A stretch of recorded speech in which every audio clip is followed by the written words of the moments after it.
Hallelujah. സ്തോത്രം. ദൈവത്തിന് മഹത്വം.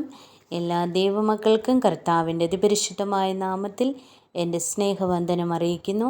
ഇന്ന് ഞാൻ വായിക്കാൻ പോകുന്നത് സങ്കീർത്തനം 18 എല്ലാവരും ശ്രദ്ധയോടെ കേൾക്കുക, അനുഗ്രഹം പ്രാപിക്കുക. എൻ്റെ ബലമായ യഹോവേ, ഞാൻ നിന്നെ സ്നേഹിക്കുന്നു.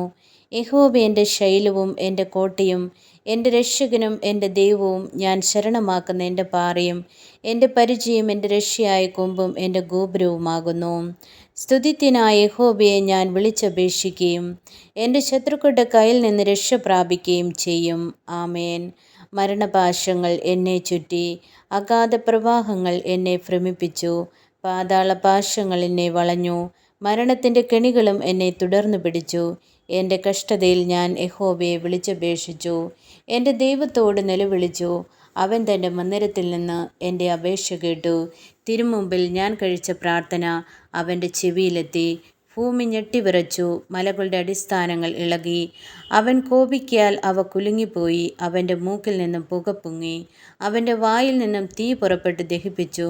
തീക്കനൽ അവങ്കൽ നിന്നും ജ്വലിച്ചു. അവൻ ആകാശം ചായ്ച്ചിറങ്ങി, കൂരിരുൾ അവൻ്റെ കാൽക്കീഴുണ്ടായിരുന്നു. അവൻ കെരൂബിനെ വാഹനമാക്കി പറന്നു. അവൻ കാറ്റിൻ്റെ ചിറകിന്മേലിരുന്ന് പറപ്പിച്ചു. അവൻ അന്ധകാരത്തെ തൻ്റെ മറവും ജലതമസ്സിനെയും ആകാശമേഘങ്ങളെയും തനിക്ക് ചുറ്റും കൂടാരവുമാക്കി. അവൻ്റെ മുമ്പിലുള്ള പ്രകാശത്താൽ ആലിപ്പഴവും തീക്കനലും അവൻ്റെ മേഘങ്ങളിൽ കൂടി പൊഴിഞ്ഞു. യഹോവ ആകാശത്തിൽ ഇടിമുഴക്കി, അത്യുന്നതൻ തൻ്റെ നാദം കേൾപ്പിച്ചു. ആലിപ്പഴവും തീക്കനലും പൊഴിഞ്ഞു. അവൻ അസ്ത്രമെയ്ത് അവരെ ചിതറിച്ചു, മിന്നലയച്ച് അവരെ തോൽപ്പിച്ചു. ഹല്ലേലൂയ. സ്തോത്രം. അവൻ ഉയരത്തിൽ നിന്ന് കൈ നീട്ടി എന്നെ പിടിച്ചു. ആമേൻ, ആമേൻ, ആമേൻ.